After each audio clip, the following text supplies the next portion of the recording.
Kansara DTV news ગુજરાતીમાં આપનું સ્વાગત છે। નજર કરીએ આજના મુખ્ય સમાચારો। હાંસોટ અને સુરતને જોડતા માર્ગ પર આવેલ વાલનેર ગામ નજીક અકસ્માતની એક ઘટના સામે આવી હતી। સુરતથી કાર લઈને 3 મહિલા સહિત 4 લોકો અંકલેશ્વર આવી રહ્યા હતા।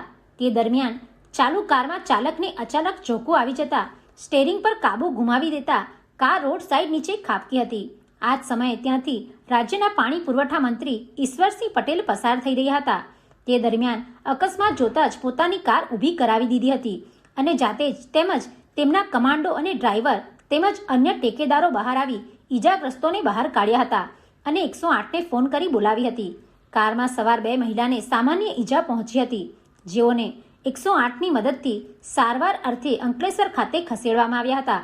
ત્યારે મંત્રી ઈશ્વરસિંહ પટેલની સમય સૂચકતા અને માનવીય અભિગમ ચર્ચાનો વિષય બન્યો હતો। Pintu Modi, DTV news, Ankleshwar.